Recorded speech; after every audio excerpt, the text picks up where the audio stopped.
Hi, I'm Reginald Asari, the Assistant Environmental Health and Safety Director for Scansky USA Building in the San Antonio region. Today I'm going to talk to you about ladder safety, and I'm going to talk to you about why it's important. This is also a part of subpart X. So the whole scope of talking about ladders is when you need them, how they're supposed to be properly built, what are the hazards associated with ladders, and how we can mitigate them. So some statistics that I want to share with you guys before I actually go into this slide is that in the past 3 years in the San Antonio area, we've had 9 falls from ladders in the construction industry that resulted in hospitalization. 19 in the general industry that resulted in hospitalization. And since 2010, we've had 4 fatalities from ladders in our area. One of those in construction. This is something that we always want to prevent. A fatality impacts everyone on the projects. It impacts family, friends, and loved ones. So we want to do what we can to prevent fatalities.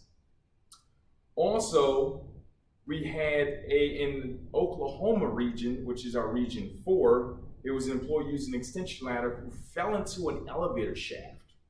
So 50% of injuries associated with stairways and ladders resulted in lost work. So what is actually needed if you have a break of 19 inches or more? You would need a stairway or a ladder in place. And this is just an example of a job-made ladder that you see on the job site. When ladders are the only means of egress, you have to have a ladder in an excavation or trench that's within 25 feet of either direction of travel.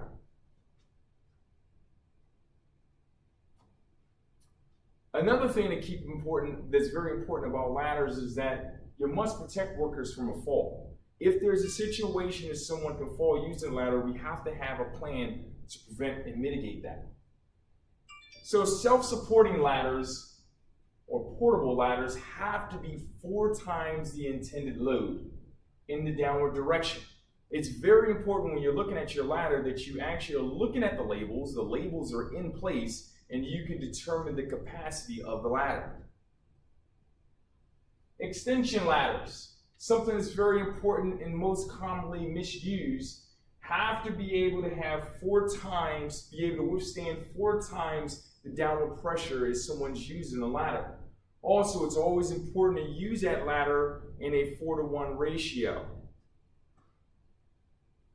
You don't ever want to use 2 ladders and just tie them together or have them separated. And ladders are not meant to be separated at all, and obviously we don't want to use metal ladders on our job sites.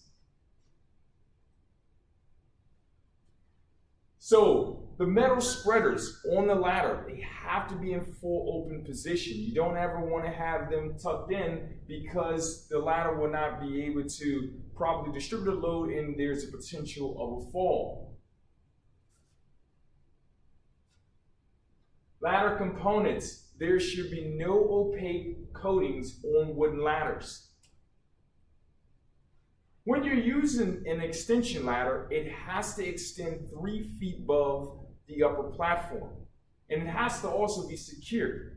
It needs to be free of oil and grease. And we have to make sure that the ladder is properly cleated or supported at the bottom so that it don't kick back. As we mentioned earlier, you need to have your ladder in a what they call quarter angle or 4-to-1 ratio, which you see on the display here.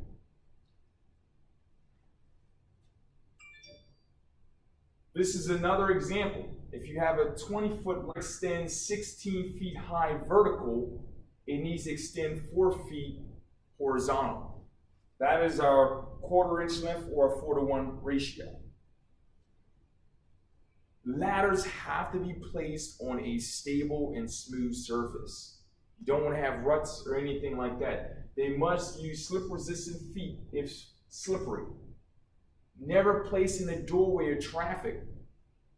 Barricade if necessary, and ensure that the top and bottom of the ladder is kept clear. This is an example of a ladder shall have non-conductive side rails if they are being used, and you should not have them within 10 feet of any energized electrical. This is a bad example. You have a doorway where someone can knock the ladder off. They have a metal ladder that's right next to an energized part. So commonly you'll see people take shortcuts and they want to straddle the ladder.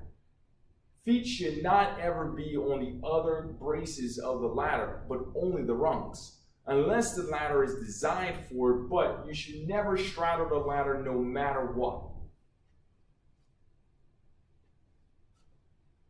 Portable and fixed ladders which are damaged should be taken out of service. They need to be red tagged and taken out of service immediately to bring the awareness that someone should not use that ladder. When using a ladder, you should face the ladder in ascending, descending order. You should never be turned the other way, other direction, going up and down the ladder. All right, so right now I'm going to go through and show you guys how to actually use a ladder. What we have 3 different ladders here. We have an A-frame ladder, we have an extension ladder, and this is also a newer type of ladder called a platform podium ladder. So what you're going to actually see, one of the first things you want to do when you grab a ladder, you want to inspect it. You want to make sure that all the labels are in place, that you have the right capacity on the ladder, and that you're not exceeding that capacity. And also you can look at the proper instructions of how to actually use a ladder. If labels are missing, you want to go and reach out to the supplier and see if they can get you some labels for the ladder, because they're very important in an event of an incident. If the labels are missing, you could have some problems. So what will happen in this situation is that you inspect the ladder. Ladder looks good. You look at the back rungs here, make sure that all the braces are in properly. Make sure that your side braces are completely locked in place. And then you want to look to make sure that there's no grease, no debris, nothing's missing on the ladder, doesn't look damaged, broken, or bent. One of the things a lot of times that get missed is this label here that actually shows do not step on this rung of the ladder. And that's very important because many people want to take the shortcut and actually stand on the mid or top of the ladder, and you shouldn't do that. And this is the warning that actually shows that you shouldn't. So with that being said, once you inspect the ladder and the ladder looks like it's in good condition, you're able to safely use the ladder. And when you use a ladder, you need 3 points of contact. Well, your 3 points is going to be your 2 hands, then the 2 points right there, and then your feet. So at all times, you're supposed to be using your 2 hands and one of your feet as you're going up and down the ladder, but you're obviously going to be using both feet climbing from step to step. And I say that because a lot of times people will be carrying material while they're going up and down the ladder, and they're actually not using the 3 points of contact. So something very important to remember. You want to ensure that you're facing the ladder in ascending, descending order.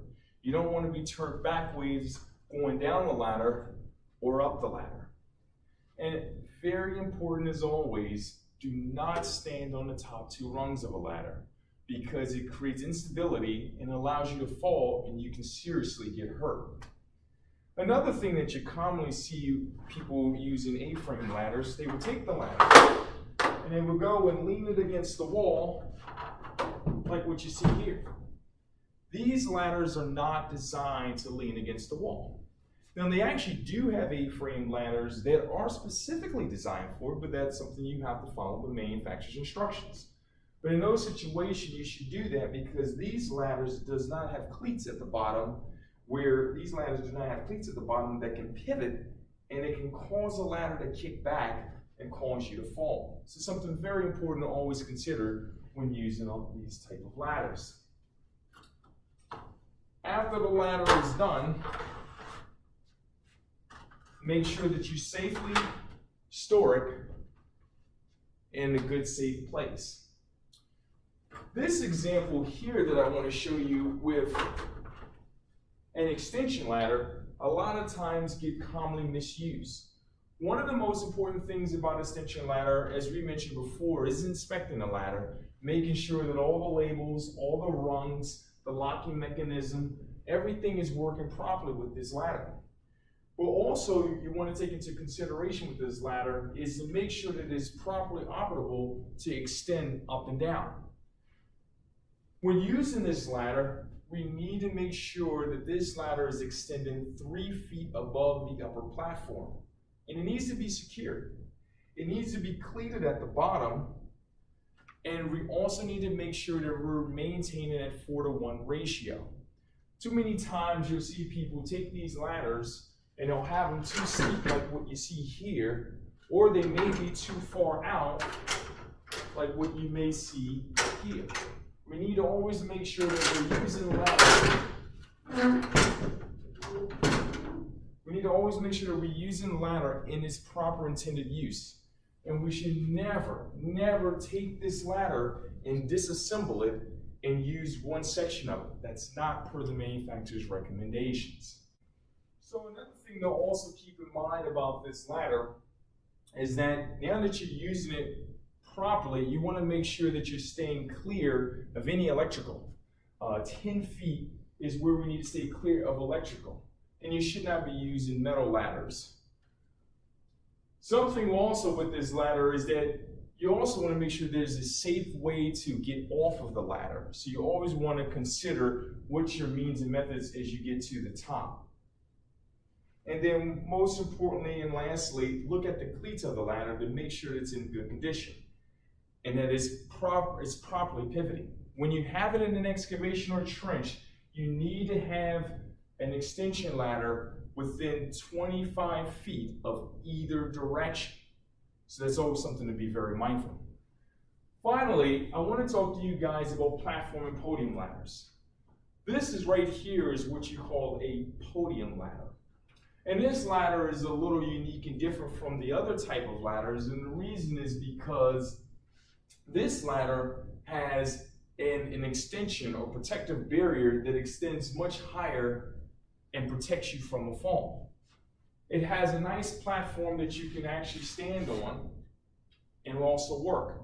But one of the most biggest benefits about this type of ladder is that it prevents you from standing on the top 2 rungs like what you see in a traditional A-frame ladder. The same things still apply. You still inspect it, you still make sure you properly use it, but you also are able to stand on this platform and be able to work. Now, a lot of times what you see with platform and podium ladders is that there's at least a 30-inch barrier or guardrail system that extends from this level and above. So this actually can protect you from falling over, and it gives you a nice platform to work on, and it prevents you from falling. Another thing to keep in mind is not to overreach when using a ladder. You don't want to ever reach this way or this way where you can throw off your center of gravity. So that's also something else very important that you want to consider when using a ladder, and most importantly, ensure that we have a very clean surface that we're putting this ladder on. It's stable. The ladder's not wobbly, the ladder's not off the ground, or where 3 of the feet are off the ground or on the ground and 1 of the feet are not, or 2 of the feet are not. But always be very mindful that all 4 feet needs to be firmly on the ground while you're using these ladders. I just want to thank you guys for being a part of this training, and I hope that when we go home, or whether we're working on construction sites, that we're using ladders properly, we're inspecting them if they're bad, if we take them out of service, and that we are making sure that we use them as their intended use. Thank you again.